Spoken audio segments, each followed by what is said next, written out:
بسم اللہ الرحمن الرحیم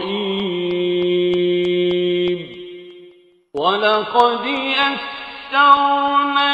الْقُرْآنَ لِلذِّكْرِ فَهَلْ مِن مُّدَّكِرٍ۔ السلام علیکم ورحمۃ اللہ۔ الحمدللہ وکفیٰ وسلام علی عبادہ الذین اصطفیٰ، اما بعد فاعوذ باللہ من الشیطان الرجیم، بسم اللہ الرحمن الرحیم۔ یا بنی اذهبوا فتحسسوا من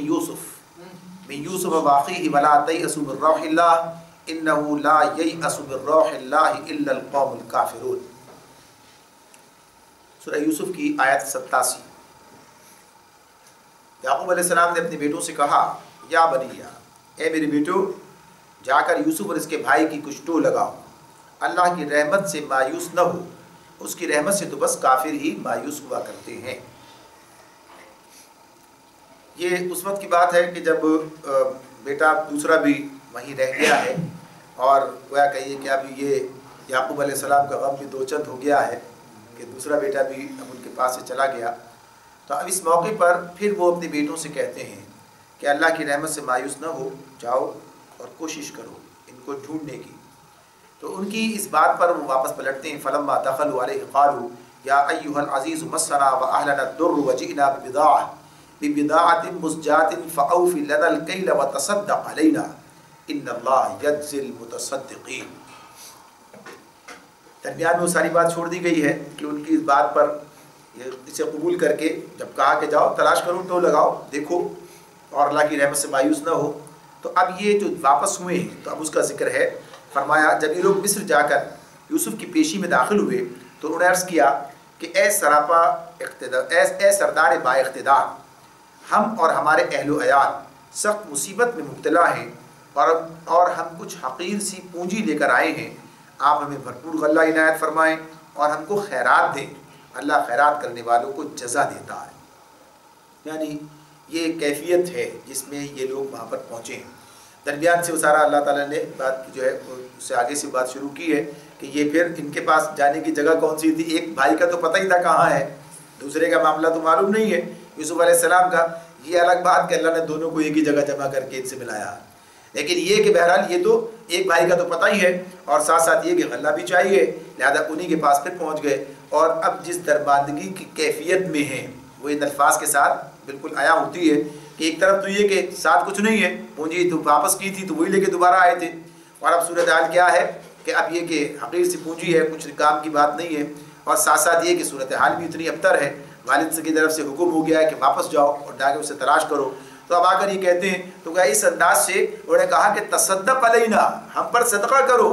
تصدق علینا، بھائی ہیں اب یہ صورتحال ہے۔ تو اب بھائی سے کہتے ہیں کہ تصدق علینا ان اللہ یجزی المتصدقین، کہ اللہ تو صدقہ کرنے والوں کو پسند کرتا ہے اور جزا دے گا اللہ تعالیٰ اس کی تمہیں۔ تو اب اس کیفیت کو دیکھ کر ایک تو بات یہ کہ کیفیت یہ سامنے آ رہی ہے، دوسری بات یہ کہ اب اللہ کی طرف سے وقت آ گیا ہے، یعنی اب یہ جو اظہار اب اس موقع پر کر رہے ہیں یوسف علیہ السلام، پہلے بھی کر سکتے تھے لیکن اب اس موقع پر ایک بات آتی ہے۔ قال هل علمتم ما فعلتم بیوسف واخیہ اذ انتم جاہلون۔ یوسف علیہ السلام نے کہا تمہیں کچھ یہ بھی معلوم ہے کہ تم نے یوسف اور اس کے بھائی کے ساتھ کیا کیا تھا جبکہ تم نادان تھے، اذ انتم جاہلون۔ اب یہ بات اس انداز سے انہوں نے گویا کہیے کہ اپنا راز اب ان پر سے اب ان کے سامنے یعنی کھول دیا ہے۔ قالوا اانک لانت یوسف، اب بھائیوں نے کہا یعنی حیران ہو کر بولے، وہ چونک گئے، اب بولے ہائے کیا تم یوسف ہو؟ قال انا یوسف وهذا اخی قد من اللہ علینا انہ من یتقی ویصبر فان اللہ لا یضیع اجر المحسنین۔ یوسف علیہ السلام نے کہا کہ ہاں میں یوسف ہوں اور یہ میرا بھائی ہے، اللہ نے ہم پر احسان فرمایا۔ حقیقت یہ ہے کہ اگر کوئی تقوی اور صبر سے کام لے تو اللہ کے ہاں ایسے نیک لوگوں کا اجر مارا نہیں جاتا۔ اب یہ کئی پہلو اس کے اندر اب ہمارے سامنے اس حوالے سے اس آخری حصے کے اندر بھی آئیں گے کہ جس انداز سے بات کی جا رہی ہے تو ایک سبق بھی ساتھ ساتھ دیا جا رہا ہوتا ہے۔ تو اب یہاں پر اب یہ صورتحال ہے کہ ایک تو یہ ان کے لیے تو حیران کن بات تھی ہے، لیکن انہیں اس بات کا اندازہ تھا، ایک یعنی جس پر جو انہوں نے سوچا اور اس طرح پہنچے، قرائن کو دیکھا اور اس کے ساتھ ساتھ یہ کہ انہیں کہا یہ قصہ معلوم، کہاں سے انہیں پوچھ لیا کہ یوسف کے بارے میں ساتھ معاملہ کیا کیا تھا، تو براہ راست یہ کہا کہ کیا تم یوسف ہو، کہ یہ جو خواب دیکھا تھا اس کا ذکر بھی ان کے سامنے ہو چکا تھا، جانتے تھے کہ ہاں ایسا عروج ملنے کی بات ہوئی ہے، اور پھر قرائن سے غور کیا تو بہرحال یہ اندازہ ہوا کہ یہی یوسف ہے۔ اب یوسف علیہ السلام نے اس بات کو ان کے سامنے ظاہر کرتے ہوئے جو بات کہی ہے، جو بات ان سے کہی تو کوئی تانا، کوئی اس موقع پر جو ہے کوئی ایسی بات کہنا کہ جس سے انہیں ذرا تھوڑا سا احساس دلایا جائے، کچھ ذلیل کیا جائے کہ کیا کیا تم نے میرے ساتھ میں، اور دیکھو اللہ نے کیا کیا، تو یہ ذکر نہیں کیا، بلکہ کس انداز سے، اس لیے کہ جب ایک بندہ مومن اپنی نظر اللہ پر رکھتا ہے، ہر چیز اس کی بنیاد پر، اس کی مشیت کی بنیاد پر ہوتی ہے، گو کہ اس کے تحت جو چیزیں جس کی ذمہ داری میں آتی ہیں وہ اس کی جزا سزا پاتا ہے، لیکن رجوع اسی کی طرف ہے۔ تو کیا کہتے ہیں؟ من اللہ علینا، اللہ نے ہم پر احسان کیا ہے، اللہ نے ہم پر احسان کیا ہے۔ اب یہ بات کہ ظاہر سی بات ہے کہاں کنویں میں ڈالے گئے، غلام بنا کر بیچے گئے، غلامی کا دور گزرا، جیل میں ڈالے گئے، یہ سب بھی تو ساتھ ساتھ چل رہا ہے، لیکن بالآخر کیا ہے؟ بالآخر یہاں پر اس منصب پر بیٹھے، اس مقام تک پہنچے۔ تو اب یہ تو راستہ ہے، یہ تو مراحل ہیں، یہاں سے نکل کر کہاں تک آئے؟ تو کہتے کیا ہے؟ انہ من یتقی ویصبر، کہ جو تقوی اختیار کرے اور صبر کا معاملہ اس کے روش پر چلے، تقوی اور صبر سے کام لے، تو پھر کیا ہے؟ فإن اللہ لا یضیع اجر المحسنین، تو اللہ محسنین کا اجر جو ہے ضائع نہیں کرتا ہے، یعنی نیکوکار لوگوں کا جو اس راستے پر چلتے ہیں ایسے لوگوں کا اجر اللہ نہیں مارتا۔ تو یہ اسی کا نتیجہ ہے، یعنی ہم نے صبر اور تقوی کی روش کو اپنایا تو دیکھو آج کہاں کھڑے ہیں، کس مقام پر ہیں۔ اور گویا بین السطوری بات ہو گئی کہ تم نے صبر اور تقوی کو فراموش کر دیا، نظر انداز کر دیا، تو آج تم کہاں کھڑے ہو۔ یعنی یہ صورتحال جو ہے بالکل واضح طور پر اس طرح بغیر کہے بھی سامنے آ رہی ہے۔ قالوا تاللہ لقد آثرک اللہ علینا وإن كنا لخاطئین، انہوں نے کہا بھائیوں نے بخدا کہ تم کو اللہ نے ہم پر فضیلت بخشی اور واقعی ہم خطا کار تھے، واقعی ہم، یعنی اب انہوں نے تسلیم کیا، اپنی غلطی کو بھی تسلیم کیا۔ تو اس کی بات آگے بھی ہے کہ غلطی کو انہوں نے تسلیم کر لیا، یہ بات ہے سامنے آتی ہے، اللہ تعالیٰ بھی بیان کر رہے ہیں، اور پہلے بھی جو ابھی پیچھے بات گزری ہے کہ جب بڑے بھائی نے جانے سے انکار کر دیا، حالانکہ اب تو اس کی غلطی کوئی نہیں ہے، لیکن اب کیا ہے، اسے ایک شرمساری ہے، ندامت ہے، شرمندگی ہے اس بات پر کہ جو کچھ ہو چکا، پھر دیکھیے معاملہ بغیر کچھ کیے ہو گیا، تو اب ندامت تو ہے اس معاملے میں۔ تو یہ بات کہ وہ کہتے ہیں کہ ہم خطا کار تھے، ہم اس کو تسلیم کرتے ہیں۔ تو اب یوسف علیہ السلام جو جواب دے رہے ہیں، قال لا تثریب علیکم اليوم یغفر اللہ لکم وہو ارحم الراحمین، یوسف علیہ السلام نے جواب دیا آج تم پر کوئی گرفت نہیں، اللہ تمہیں معاف کرے، وہ سب سے بڑھ کر رحم فرمانے والا ہے۔ یہ وہ تاریخی جملہ ہے کہ جو اس سے پہلے ہم نے جب آغاز میں بات کی تھی، اس وقت ہی اس کے تعارف سورہ یوسف کے طور پر، اس کے تعارف کے طور پر اس میں یہ بات آ گئی تھی کہ اللہ رب العالمین نے کس طرح سے اس کو چسپاں کیا اس وقت کے یعنی مشرکین مکہ پر، جو انہوں نے یہ سوالات کیے تھے اور اس کے جواب بھی انہیں سارا قصہ سنایا گیا تھا، واقعہ ان کے سامنے رکھا گیا تھا۔ تو اس میں یہ بات کہ کل یہ وقت یہاں بھی آنے والا ہے، اور وہ وقت آیا کہ جب نبی اکرم صلی اللہ علیہ وسلم نے فتح مکہ کے موقع پر یہی بات کہی کہ جو یوسف علیہ السلام نے اپنے بھائیوں سے کہی تھی، یہی بات جو ہے نبی اکرم صلی اللہ علیہ وسلم نے ان سے کہی کہ لا تثریب علیکم اليوم، کہ آج تم پر جو ہے کوئی گرفت نہیں ہے اور اب جو ہے تم آزاد ہو، اللہ تمہیں معاف فرمائے۔ تو اس اعتبار سے گویا کہیے کہ یہی صورتحال ان کے بھائیوں کی تھی، یوسف علیہ السلام کے یہاں کھڑے ہیں شرمندہ، اور یہی معاملہ جو ہے مشرکین مکہ کے ساتھ بھی ہوا کہ وہ بھی شرمندگی کے ساتھ نبی کرم صلی اللہ علیہ وسلم کے سامنے کھڑے تھے۔ لیکن آج جب یہ قصہ سنایا جا رہا ہے، یہ واقعہ بیان کیا جا رہا ہے، اس وقت یہ بات ان کی سمجھ میں نہیں آ رہی ہے، اس وقت انہیں وہ پتہ نہیں کیا موجود پاتے ہیں، کیا سمجھتے ہیں، لیکن وقت نے یہ ثابت کیا کہ اللہ تعالیٰ نے جو کچھ کہا وہ بالکل درست ہوا اور اسی طرح سے ان پر بھی منطبق ہو گیا۔ اذهبوا بقمیصی ھذا فالقوه علی وجه ابی یأتی بصیرا واتونی باہلکم اجمعین۔ اس کے بعد یوسف علیہ السلام نے ان سے کہا کہ جاؤ میرا یہ قمیض لے جاؤ اور میرے والد کے منہ پر ڈال دو، ان کی بینائی پلٹ آئے گی، اور اپنے سب اہل و عیال کو میرے پاس لے آؤ۔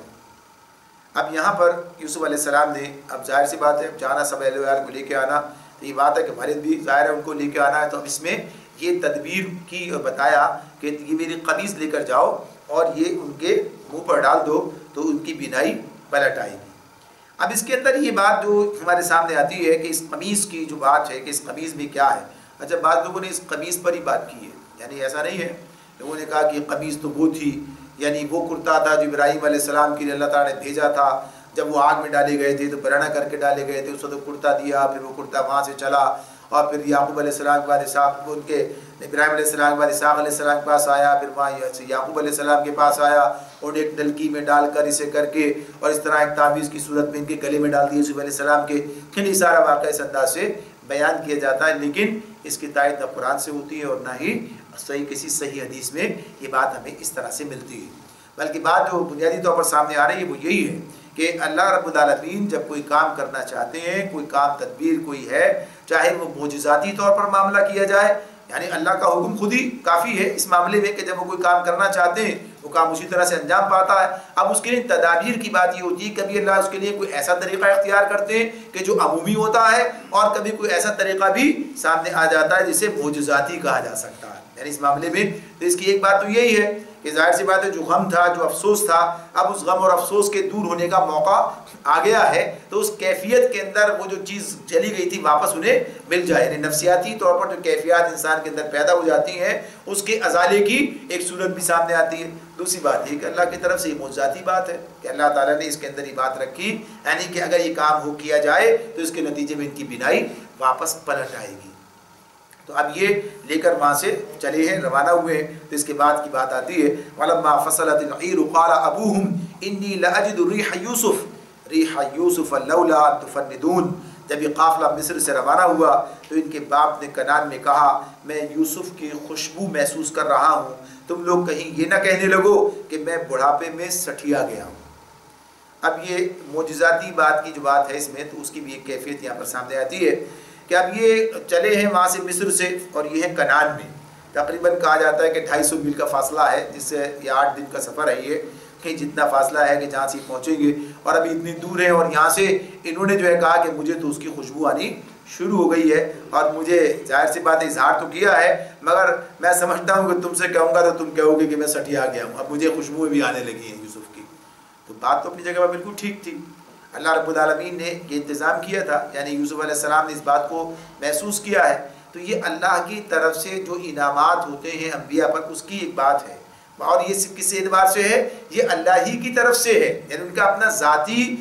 کمال، ذاتی خوبی کی بات اس اعتبار سے نہیں ہے کہ وہ ان کے اندر یہ ہے تو ہر وقت ہونی چاہیے. یعنی جس وقت بیٹا کنویں میں، کنعان کے اندر ہی کنویں کے اندر ہے،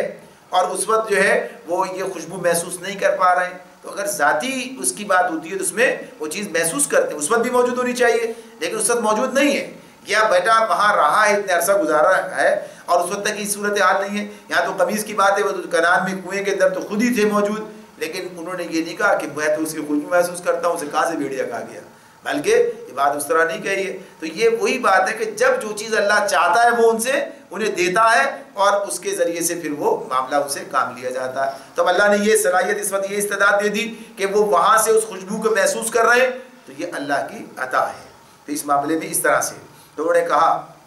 کہ میں محسوس کر رہا ہوں کہ اس کی خوشبو، اور لوگوں نے، اب مجھے ڈر ہے کہ کہیں تم یہ نہ کہنے لگو کہ میں سٹھیا گیا ہوں. تو لوگوں نے کہا بھی قالوا تاللہ انک لفی ضلالک القدیم، یعنی گھر کے لوگ بولے اللہ کی قسم آپ ابھی تک اپنے اسی پرانے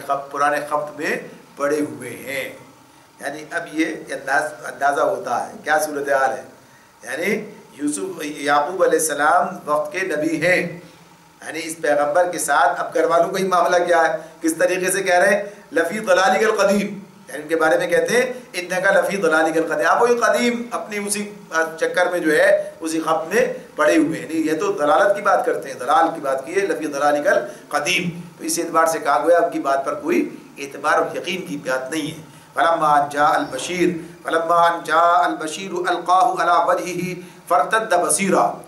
قال الم اقل لکم انی اعلم من اللہ ما لا تعلمون، انی اعلم من اللہ ما لا تعلمون. پھر جب خوشخبری لانے والا آیا تو اس نے یوسف کا قمیض یعقوب کے منہ پر ڈال دیا اور یکایک اس کی بینائی اود کر آئی. تب اس نے کہا میں تم سے کہتا نہ تھا کہ میں اللہ کی طرف سے وہ کچھ جانتا ہوں جو تم نہیں جانتے. یعنی وہی ایک نبی کی حیثیت سے یہ کیفیت جو ہے انہوں نے تو کہا کہ جو میں کہہ رہا تھا بات وہی تھی، مجھے معلوم تھا یہ معاملہ. قالوا یا ابانا استغفر لنا ذنوبنا انا كنا خاطئین، سب بول اٹھے ابا جان آپ ہمارے گناہوں کی بخشش کے لیے دعا کریں، ہم واقعی خطا کار تھے۔ یعنی اب انہوں نے اپنے خطا کو تسلیم کیا ہے، تسلیم تو وہیں کر چکے تھے بھائی کے سامنے، اب مزید جو ہے پھر اس بارے میں انہوں نے اپنے والد کے سامنے بھی اس کا اظہار کیا، اور کیا کہا کہ آپ ہمارے لیے اللہ سے مغفرت کی دعا کریں، ہمارے گناہوں کی بخشش کی دعا آپ کریں، یعنی کہ اپنے والد صاحب سے کہہ رہے ہیں یہ بات یعقوب علیہ السلام سے۔ اب یہ بات کہنا کیا معنی رکھتا ہے؟ ظاہر سی بات ہے کہ قصور تو باپ کے ساتھ بھی کیا تھا نا، باپ کے بھی مجرم تھے، یعنی باپ کے ساتھ بھی ظلم کیا تھا تو مجرم تو ان کے بھی تھے۔ اب ظاہر سی بات ہے کہ جب وہ اللہ سے مغفرت کی دعا کریں گے تو اس کا مطلب ہے خود بھی معاف کریں گے، خود بھی معاف کر کے اللہ سے مغفرت کی دعا کریں گے، تو گویا انہوں نے دونوں باتیں ایک ساتھ ہی اپنی بیان کر دی ہیں کہ خود معاف کریں گے اور پھر اللہ سے معافی کی درخواست کریں گے۔ تو انہوں نے کہا یعقوب علیہ السلام نے قال سوف استغفر لکم ربی انہ هو الغفور الرحیم، انہوں نے کہا میں اپنے رب سے تمہارے لیے معافی کی درخواست کروں گا، وہ بڑا معاف کرنے والا اور رحیم ہے۔ یہ ظاہر ہے کہ باپ کا اور ایک نبی ہونے کی حیثیت سے بھی معاملہ کا مقام ہے کہ کسی معاملے پر اصرار نہیں ہے، کوئی بدلے کی بات نہیں ہے، ٹھیک ہے جو ہو گیا، اور اس پر ابھی خود اپنی طرف سے جیسے یوسف علیہ السلام نے انہیں معاف کیا ہے ایسے یعقوب علیہ السلام نے بھی انہیں معاف کیا ہے۔ فلما دخلوا على يوسف آوى إليه أبويه وقال ادخلوا مصر إن شاء الله آمنين۔ اب یہ وہاں سے روانہ ہو کر مصر آ گئے تو اس کے آگے کی بات ہے۔ پھر جب یہ لوگ یوسف کے پاس پہنچے تو اس نے اپنے والدین کو اپنے ساتھ بٹھا لیا اور اپنے سب کنبے والوں سے کہا چلو اب شہر میں چلو، اللہ نے چاہا تو امن چین سے رہو گے۔ ورفع أبويه على العرش وخروا له سجدا فقال يا أبت هذا تأويل رؤياي من قبل قد جعلها ربي حقا وقد أحسن بي إذ أخرجني من السجن وجاء بكم من البدو من بعد أن نزغ الشيطان بيني وبين إخوتي إن ربي لطيف لما يشاء إنه هو العليم الحكيم۔ یوسف علیہ السلام نے اب یہ کہا جب یہ شہر میں داخل ہوئے تو ورفع أبويه على العرش وخروا له سجدا، کہ اس نے یوسف علیہ السلام نے اپنے والدین کو اٹھا کر اپنے پاس تخت پر بٹھایا اور سب اس کے آگے بے اختیار سجدے میں جھک گئے۔ یوسف نے کہا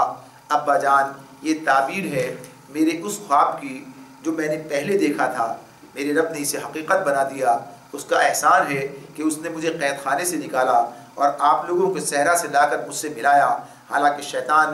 میرے اور میرے بھائیوں کے درمیان فساد ڈال چکا تھا۔ واقعہ یہ ہے کہ میرا رب غیر محسوس تدبیروں سے اپنی مشیت پوری کرتا ہے، بے شک وہ علیم اور حکیم ہے۔ اب اس آیت کے اندر جو چیزیں ہمارے سامنے آ جاتی ہیں، پہلی بات تو سجدے کی ہے، یعنی اس کے اندر کہ جب انہوں نے اپنے والدین کو اپنے پاس تخت پر بٹھایا اور سب اس کے آگے بے اختیار سجدے میں جھک گئے، وَخَرُّوا لَهُ سُجَّدًا۔ اب اس سجدے کے بارے میں یہ بات ہے کہ یہ سجدہ کیسا سجدہ تھا، یہ کس طرح کی بات تھی، تو اس لفظ سجدہ کی بنیاد پر کئی چیزیں سامنے آتی ہیں، لوگ اس پر بیان کرتے ہیں کہ یہ جو ہے یہ سجدہ عبادت نہیں بلکہ سجدہ تعظیمی تھا، یعنی اس کے لیے کہا کہ یہ سجدہ عبادت نہیں سجدہ تعظیمی تھا، اور سجدہ تعظیمی تھا تو اس کا مطلب یہ کہ سجدہ تعظیمی کی اجازت موجود رہی ہوگی، یعنی سجدہ کیا ہے تو سجدہ عبادت تو ہو نہیں سکتا، اب سجدہ عبادت نہیں ہو سکتا تو کیا ہے سجدہ تعظیمی ہو گیا، اور سجدہ تعظیمی کیا ہے تو اس کا مطلب ہے کہ نبی ہیں اور سجدہ ان کے آگے کیا جا رہا ہے، یہ یعقوب علیہ السلام بھی نبی ہیں، ان کی موجودگی میں بات ہو رہی ہے تو سجدہ تعظیمی کہہ لیا جائے، یہ سجدہ تعظیمی ہوگا۔ لیکن بات یہ ہے کہ سجدہ تعظیمی اور اس کے بارے میں اب ہمارے پاس بھی سجدہ تعظیمی موجود ہو، اس کی بنیاد پر کچھ لوگوں نے اسی کی بنیاد پر سجدہ تعظیمی رکھا ہے، آج بھی کچھ لوگ جو ہے اس گمراہی کی طرف چلے گئے، انہوں نے اس کو اپنے پاس رائج رکھا ہے۔ ایسے لوگ ہیں موجود کہ جو لوگوں سے سجدہ کراتے ہیں اپنے آگے، کہتے ہیں سجدہ تعظیمی ہے، حالانکہ نبی کرم صلی اللہ علیہ وآلہ وسلم نے سختی کے ساتھ اس بات کی ممانعت کی ہے کہ اللہ کے سوا کسی اور کے آگے سجدہ ریز نہیں ہوا جا سکتا، اللہ کے سوا کسی اور کے آگے سجدہ ریز نہیں ہوا جا سکتا۔ تو پھر یہ سجدہ تعظیمی کی بات کیا ہے، کیا یہ پہلے موجود تھا؟ تو یہ کہا کہ پہلے موجود تھا، پہلی شریعتوں میں تھا، اس شریعت میں حرام ہو گیا، منع کر دیا۔ تو بات اصل میں یہی ہے کہ سجدہ تعظیمی اس کا کوئی جواز ہمیں کہیں کسی مقام پر کسی جگہ بھی نہیں ملتا، نہ کسی قرآن کی آیت سے، نہ کسی نبی صلی اللہ علیہ وسلم کی اپنے ارشاد سے اسے پتہ چلے کہ سجدہ تعظیمی بھی کوئی تھا اور لوگ کیا کرتے تھے۔ یہاں صرف اس واقعے کے اندر جو لفظ سجدہ ہے اس سے جو غلط فہمی پیدا ہوئی ہے تو اس کے بارے میں یعنی تفہیم میں مولانا نے اس کو تفصیل کے ساتھ اس کو لکھا ہے اور بیان کیا کہ اس سے مراد کیا ہے. سجدے کا مطلب ہے جھک جانا، سجدے کا مطلب ہے جھکنا، اور یہ جھکنا جو ہے اس جھکنے کا مطلب یہ ہے کہ ایک جو ادب اور ثقافت ان کے پاس موجود ہے، گویا کہ تہذیب و تمدن کا وہ معاملہ جو اس دور میں رہا اور اب بھی پایا جاتا ہے لوگوں کے درمیان، کہ استقبال کے لیے یا گویا ادب کے لیے یا تعظیم کے لیے کسی حد تک جھک جایا جائے، کسی حد تک جھک جایا جائے. وہ کہ تعظیماً اس طرح کی بات اسلام بھی اس کو اس طور پر یا مستراب کی بات نہیں کرتا ہے کہ اس میں کوئی اس طرح کی عبادت کا پہلو ہے جس طرح اللہ کے سامنے کھڑے ہوتے ہیں ہاتھ باندھ کر، اس طرح کی بات کہ قانت کی جو بات ہے، لیکن بہرحال وہ سجدے کی کیفیت بھی نہیں جاتی اور حرام کی بات بھی نہیں آتی اس کے اندر. تو کہا کہ اس سے مراد یہ ہے کہ تعظیماً، اور اس کی ایک قرآن سے ایک دلیل ہمارے سامنے آتی ہے، قرآن سے ایک دلیل جو ہے ہمیں مل جاتی ہے، اور وہ دلیل یہ ہے کہ اللہ رب العالمین نے سورہ بقرہ میں اس کا ذکر کیا، اس کے بعد بھی شاید کسی مقام پر کہا ہے کہ بنی اسرائیل سے اللہ رب العالمین نے یہ بات کہا وَإِذْ قُلْنَا ادْخُلُوا هَٰذِهِ الْقَرْيَةَ فَكُلُوا مِنْهَا وَإِذْ قُلْنَا ادْخُلُوا فِي هَٰذِهِ الْقَرْيَةَ فَكُلُوا مِنْهَا، اور اس میں کھاؤ پیو جتنا چاہو بھی سمجھتا رہو بھی، اور پھر ادخلوا الباب سجدا، یعنی جب اس کے اندر داخل ہو تو سجدہ کرتے ہوئے، ادخلوا الباب سجدا، تو کہا کہ سجدہ کرتے ہوئے داخل ہونا، سجدہ ریز ہوتے ہوئے داخل ہونا. تو اب یہ وَادْخُلُوا الْبَابَ سُجَّدًا وَقُولُوا حِطَّةٌ، یعنی اس پر کہا کہ یہ تم کہتے ہوئے جانا اور سجدہ ریز ہوتے ہوئے داخل ہونا. تو اب یہ کسی کا بستی کے اندر داخل ہونا یہ کیسے ممکن ہے کہ سجدہ ریز سجدے یعنی کس طرح داخل ہوگا؟ تو اس سے مراد یہی ہے کہ سر جھکا کر اس انداز سے، یعنی گویا کہیے کہ عاجزی کے ساتھ اکڑ کے اور اس طرح سے نہیں، بلکہ اللہ کی طرف سے دی ہوئی فتح ہے اور اس بنیاد پر اللہ کے آگے گویا کہیے کہ تعظیم کے اعتبار سے اس طرح گزرنے کی بات ہو رہی ہے. تو اس کی ہمارے پاس مثال آتی ہے نبی اکرم صلی اللہ علیہ وسلم کے ذریعے سے کہ جب مکہ فتح ہوا تو کس طریقے سے آپ مکے کے اندر داخل ہوئے، یعنی اب ظاہر سی بات ہے تو فتح حاصل کیے اور اس طرح سے کہ جہاں سے گویا کہیے کہ آپ ہجرت کرتے ہوئے نکلے ہیں، یعنی چھپ کر آپ وہاں سے نکلے اور کس طریقے سے آپ مدینے پہنچے ہیں، یہ سارا سفر کیفیات جو ہے. تو اب جو آپ اعلانیہ اور فتح کر کے اس میں داخل ہو رہے ہیں، تو لیکن اب بھی آپ کا جو انداز ہے تو یہ ہے کہ اتنا آپ کا سر جھکا ہوا ہے کہ پالان سے اٹھ کے جو ہے وہ لگا جاتا ہے، یعنی ایک عاجزی ہے، ایک انکساری ہے. اور یہ کس کے آگے ہے؟ اللہ رب العالمین کے آگے، اللہ کے آگے ہے یہ کہ اس نے یہ وقت دکھایا، یہ دن دکھائے اور یہ صورتحال جو ہے تبدیل ہو گئی، کہاں سے کہاں پہنچ گئی. تو یہ اس میں یعنی یہ اس کے حوالے سے جھکنے کے معنوں میں بھی اس کو استعمال کیا جاتا ہے. فقہ کا بھی ایک قاعدہ ہے کہ اگر آدمی یعنی نماز کے اندر اگر آیت سجدہ آ جائے اور اس کے اندر اگر وہ رکوع کے اندر چلا جائے تو بھی سجدہ تسلیم کر لیا جاتا ہے کہ ہو گیا. تو جھکنے کے معنوں میں اس لیے اس کو کہا گیا. تو اگر اس کو اسی طرح سے رکھا جائے تو یہ بات کو پھر ختم ہو جاتی ہے، نہ کسی تعبیر کی ضرورت پڑتی ہے، نہ کسی سجدہ تعظیمی کی بات جو ہے وہ کرنے کی ضرورت پیش آتی ہے. تو یہاں پر انہوں نے اسی طرح کی بات کی. تو اب یوسف علیہ السلام نے کہا کہ ابا جان یہ تعبیر ہے میرے اس خواب کی جو آغاز میں جب سورت کا آغاز ہوا تھا اس وقت جو خواب کی بات آئی تھی تو اس کے بارے میں کہتے ہیں کہ جو میں نے دیکھا تھا اسے میرے رب نے حقیقت بنا دیا. اب ہم یہ بات دیکھ رہے ہیں کہ خواب کب دیکھا تھا، نتیجہ کب سامنے آ رہا ہے. تو اب یہ ایک بات تو خبر تو ہو گئی، یعنی اسے ہم کہیں گے خبر تو ہوئی،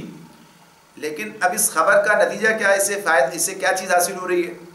یعنی ایک بات تھی، خبر تھی، وہ حقیقت اللہ نے بنا دیا اسے. یہ بات اپنی جگہ پتہ چلا کہ ایسا بھی ہوگا، یہ وقت بھی آئے گا، یعنی اس طرف سے تائید ہوئی تھی یعقوب علیہ السلام کی طرف سے. ورنہ اس کا کوئی فائدہ اس اعتبار سے کہ اس سے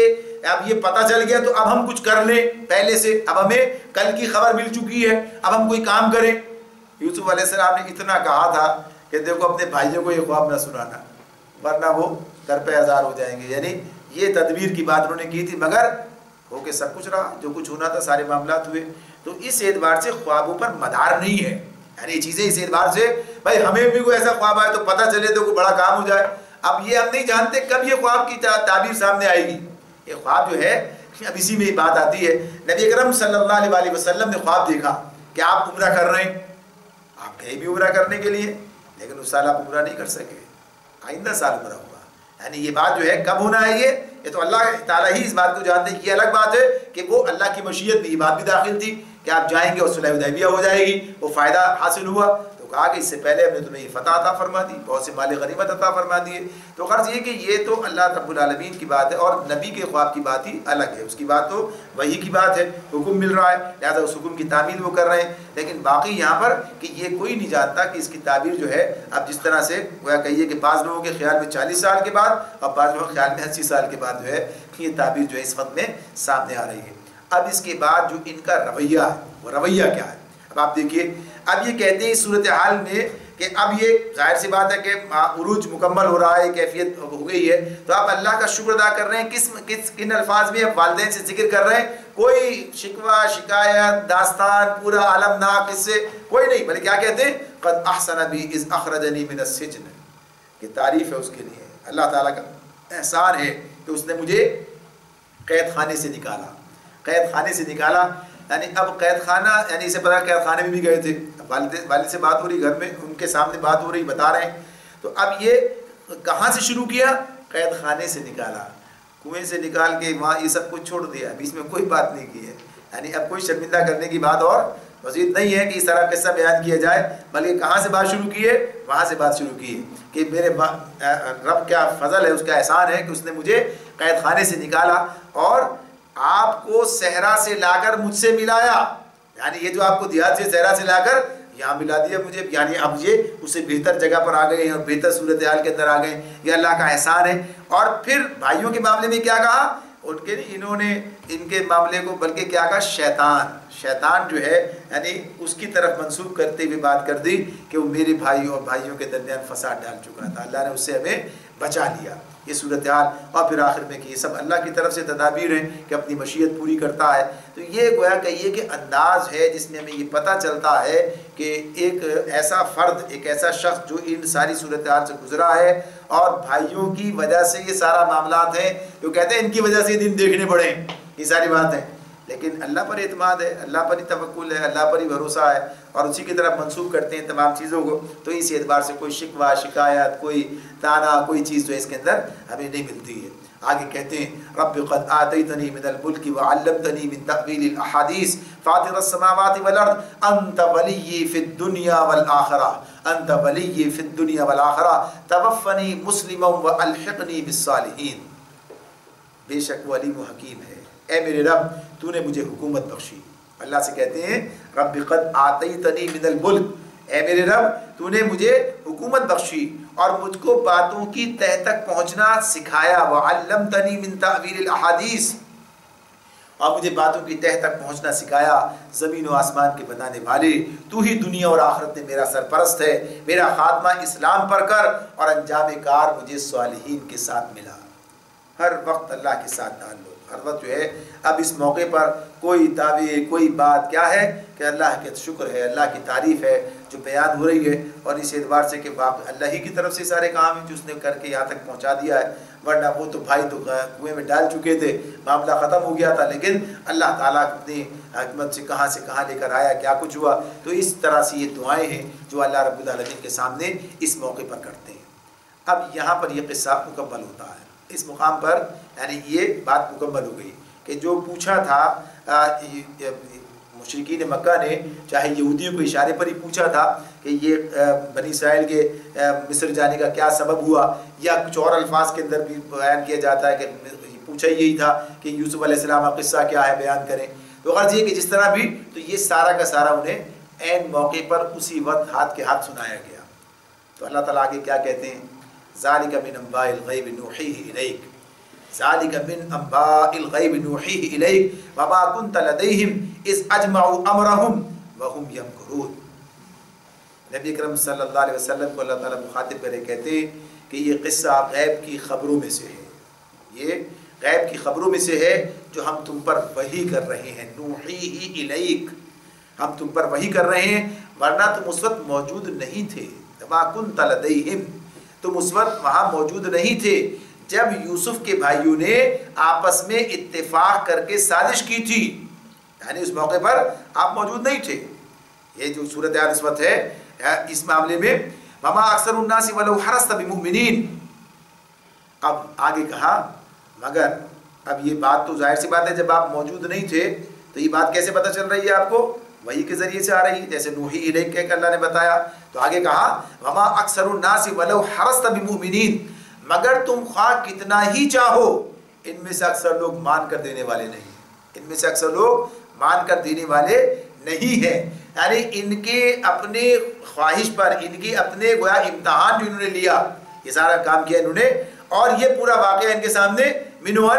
ہاتھ کے ہاتھ موقع پر ہی سنا دیا گیا، اور اس طرح سنایا گیا کہ ان پر گویا چسپا بھی ہو رہا ہے، یعنی جس طرح اس کے اندر اور رہنمائی بھی مل رہی ہے۔ اللہ نے کہا شروع میں آغاز میں بات آ گئی تھی کہ ان پوچھنے والوں کے لیے اس قصے میں بڑی نشانیاں ہیں، اللہ نے بیان کیا تھا۔ تو اس طرح سے یہ سب چیزیں میں، مگر اب اس کے بعد بھی اب انہیں مان لینا چاہیے، اب تسلیم کر لینا چاہیے کہ نبی اکرم صلی اللہ علیہ وسلم پر واقعی اللہ تعالیٰ کی طرف سے وحی آتی ہے۔ مگر معاملہ کیا ہے؟ تو اللہ تعالیٰ کہتے ہیں وما اکثر الناس ولو حرصت بمؤمنین، اکثر لوگ جو ہیں وہ ماننے والے نہیں ہیں ان میں سے، چاہے آپ ان کے لیے کتنے ہی حریص ہوں کہ یہ ایمان لے آئیں۔ وما تسألهم علیہ من اجر ان هو الا ذکر للعالمین،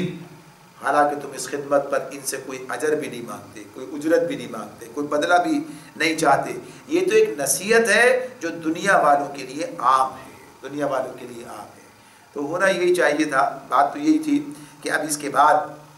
کہ سارا کا سارا جب انہوں نے چاہا تو یہ ساری کی ساری بات ان کے سامنے رکھ دی گئی، بھاری صاحب آ گئی۔ اسی میں توحید کے دلائل بھی کبھی، اب جیسے ہی آخر میں جو یوسف علیہ السلام کے زبان سے یہ الفاظ ادا ہوتے ہیں تو اللہ کی یعنی تعریف بیان کرتے ہوئے اور اس کی شکر ادا کرتے ہوئے اور توحید کی بات اس کے اندر، اس کے قادر مطلق ہونے کی بات، یہ ساری اس کے اندر بیان ہو رہی ہے۔ ظاہر بین السطور سنائی جا رہی ہے ان کو کہ دیکھو کیسے اللہ تعالیٰ کیا کیا کام کرتے ہیں، تو اس کا کوئی اثر ان پر نہیں ہو رہا ہے، اس بات کو انہوں نے تسلیم نہیں کیا ہے۔ حالانکہ معاملہ یہ ہے کہ اس کام پر یعنی جو کوئی دعوت انہیں دی جا رہی ہے اس پر ان سے کوئی مطالبہ نہیں ہے، کچھ انہیں خرچ نہیں کرنا ہے، کچھ ان سے مطالبہ نہیں کر رہے ہیں نبی کرم صلی اللہ علیہ وسلم۔ یہ ایک نصیحت ہے جو دنیا والوں کے لیے عام ہے، یعنی گویا کہ یہ پھر ایک ملامت کی بات ہے، ایک فرمائش کی بات ہے کہ سوچو غور کرو کہ یہ ایک نصیحت ہے جو تمہارے سامنے اس طرح سے بیان کی جا رہی ہے مگر تم اسے قبول کرنے کے لیے تیار نہیں ہو۔ وَكَأَيٍّ مِّنْ آيَةٍ فِي السَّمَاوَاتِ وَالْأَرْضِ يَمُرُّونَ عَلَيْهَا وَهُمْ عَنْهَا مُعْرِضُونَ، زمین اور آسمانوں میں کتنی ہی نشانیاں ہیں جن پر سے یہ لوگ گزرتے رہتے ہیں اور ذرا توجہ نہیں کرتے۔ یعنی یہ تو واقعہ جو بیان ہوا یہ تو اپنی جگہ پر، لیکن مزید بات جو بیان ہو رہی ہے کہ یہ سب کچھ تو سامنے، یعنی یہ قصہ تمہارے سامنے آ گیا، لیکن یہاں جتنی چیزیں تمہارے سامنے آتی ہیں دنیا کے اندر تم دیکھتے ہو، یہ ساری چیزیں ان پر سے گزرتے ہو، ان میں نشانیاں ہیں، غور کرو تو تمہیں اپنے رب کی خبر ملتی ہے، اس بات کی جو پیش کی جا رہی ہے تائید ملتی ہے، مگر توجہ نہیں کرتے، سوچنے کے لیے تیار نہیں ہیں۔ وَمَا يُؤْمِنُ أَكْثَرُهُمْ بِاللَّهِ إِلَّا وَهُمْ مُشْرِكُونَ، اور ساتھ ساتھ فرمایا ان میں سے اکثر اللہ کو مانتے ہیں۔ وَمَا يُؤْمِنُ أَكْثَرُهُمْ، ان میں سے اکثر اللہ کو مانتے ہیں مگر اس طرح کہ اس کے ساتھ دوسروں کو شریک ٹھہراتے ہیں، اس کے ساتھ دوسروں کو شریک ٹھہراتے ہیں۔ یعنی یہ بات جو اس کے اندر بیان کی جا رہی ہے، یعنی جو غفلت میں پڑے ہوئے ہیں تو اس غفلت کا نتیجہ کیا ہے کہ اگر اللہ پر ایمان بھی ہے، اگر اللہ کو مانا بھی ہے تو اس پہ بات کس گمراہی میں مبتلا ہے کہ اللہ کے ساتھ یعنی انکار اللہ کا نہیں کر رہے بلکہ ساتھ ساتھ شرک کے اندر مبتلا ہو گئے، شرک کرنے میں لگ گئے۔ اور اگر ہم دیکھیں تو یہ بات ہمارے سامنے آتی ہے کہ دنیا کی اکثریت کافر انکار خدا کرنے والی نہیں ہے، اللہ کا انکار کرنے والی نہیں ہے بلکہ شرک کرنے والی ہے۔ اکثریت آج بھی دیکھیں یہ بات ہمارے سامنے آتی ہے کہ زیادہ جو بات ملے گی لوگوں کی وہ کیا ہے کہ وہ شرک کرنے والے ہوں گے، انکار کرنے والے کم ہوں گے شرک کرنے والوں کے مقابلے میں۔ تو اس کی بات یہی ہے، یعنی غور و فکر نہ کرنا اللہ کی ذات میں، صفات میں، اس اعتبار سے شریک ٹھہرا دینا، تو یہ گمراہی جو ہے آج بھی اسی طرح پائی جا رہی ہے۔ أَفَأَمِنُوا أَن تَأْتِيَهُمْ غَاشِيَةٌ مِّنْ عَذَابِ اللَّهِ أَوْ تَأْتِيَهُمُ السَّاعَةُ بَغْتَةً وَهُمْ لَا يَشْعُرُونَ، کیا یہ مطمئن ہیں کہ اللہ کے عذاب کی کوئی بلا انہیں دبوش نہ لے گی یا بے خبری میں قیامت کی گھڑی اچانک ان پر نہ آ جائے گی؟ سوچنے کے لیے اب یہ ظاہر ہے کہ یہ جو واقعہ بیان کیا، قصہ سنایا گیا ہے، یہ کوئی قصہ کوئی کے لیے تو نہیں تھا، یہ کوئی تاریخ کی کتاب تو نہیں تھی، اب یہ تو ایک مقصد کے تحت تھا، تو بات ختم ہو گئی۔ اگر صرف یہ قصہ ہی سنانا مقصود ہوتا تو وہاں پر ختم ہو گئے، 11 رکوع ہو گئے، وہاں پر قصہ پورا ہو گیا، بات ختم۔ اب اس کے بعد یہ ساری باتیں کیا ہو رہی ہیں؟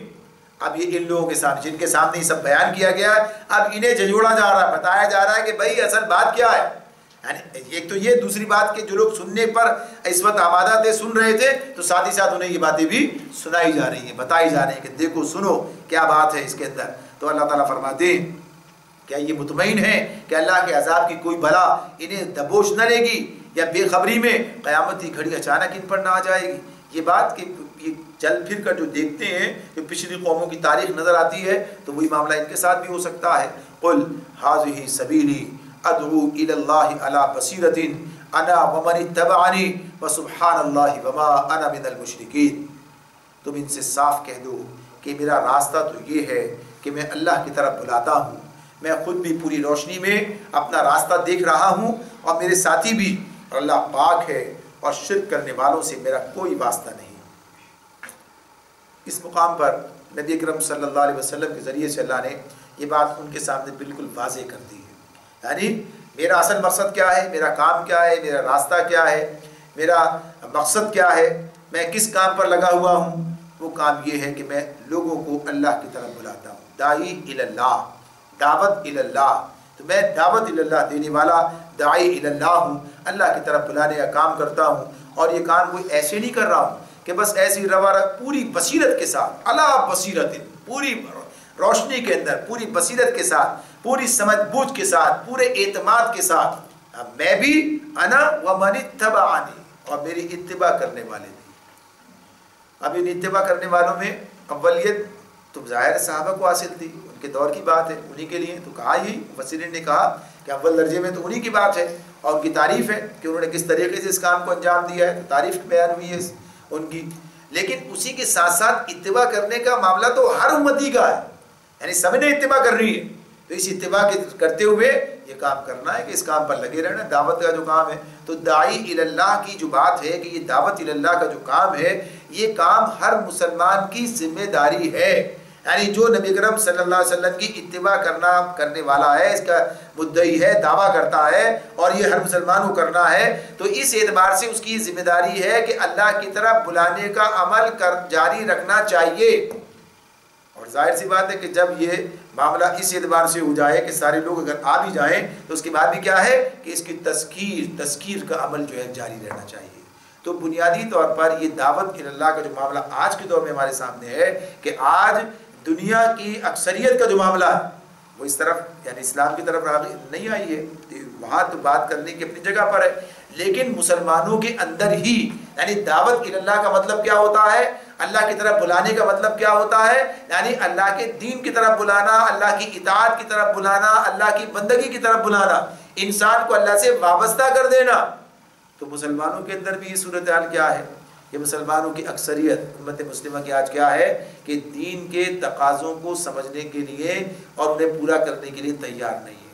تو یہ اللہ کی طرف بلانا کیا ہے، اللہ کی بندگی کی طرف بلانا، اللہ کے دین کی طرف بلانا، اس سے وابستہ کر دینا اور اس پر عمل پیرا ہونے کی تلقین کرنا۔ تو یہ کام سب کا ہے، اور یہ کہا کہ اللہ پاک ہے، کچھ شرک سے جو لوگ کر رہے ہیں، اور میرا شرک کرنے والوں سے کوئی واسطہ نہیں ہے۔ وما ارسلنا من قبلك الا رجالا نوحي اليهم من اهل القرى افلم يسيروا في الارض فينظروا كيف كان عاقبه الذين من قبلهم ولدار الاخره خير للذين اتقوا افلا تعقلون۔ اے محمد صلی اللہ علیہ وسلم، تم سے پہلے بھی ہم نے جو پیغمبر بھیجے تھے وہ سب بھی انسان ہی تھے، اور انہی بستیوں کے رہنے والوں میں سے تھے، اور انہی کی طرف ہم وہی بھیجتے رہے ہیں۔ پھر کیا یہ لوگ زمین میں چلے پھرے نہیں ہیں کہ ان قوموں کا انجام ہی نہیں نظر آتا کہ جو ان سے پہلے گزر چکی ہیں؟ یقیناً آخرت کا گھر ان لوگوں کے لیے زیادہ بہتر ہے جنہوں نے پیغمبروں کی بات مان کر تقویٰ کی روش اختیار کی۔ کیا اب بھی تم لوگ نہ سمجھو گے؟ تو اب اس میں جو بات یعنی اس مضمون کو جو بیان کیا، اس میں اختتام صورت کا کہ ان لوگوں کے پاس یہ اعتراض تھا، اس اعتراض کا ذکر کیے بغیر اللہ نے اس کا جواب دے دیا ہے۔ یعنی جو ہماری بستیوں میں رہنے والا فرد ہے، جو ہمارے سامنے پیدا ہوا، اس کے بارے میں ہم جانتے ہیں کہ اس کا باپ کون ہے، اس کی ماں کون ہے، اس کے اولاد معاملات ساری چیزیں ہمارے، یعنی اسے پڑھتا ہے، ہم نے دیکھا ہے اسے، اس کا نسب موجود ہے، تمام چیزیں، کہ وہ تو ایک انسان کیسے رسول ہو سکتا ہے، ایک انسان کیسے نبی ہو سکتا ہے؟ تو اللہ رب العالمین یہ بات بتا رہے ہیں کہ ہم نے اس سے پہلے بھی جتنے بھیجے ہیں، تو رجال، ویسے تو یہ مرد کی بات ہے، یعنی انسانوں کی بات آ رہی ہے اس میں کہ انسان ہی بھیجے ہیں، اور سارے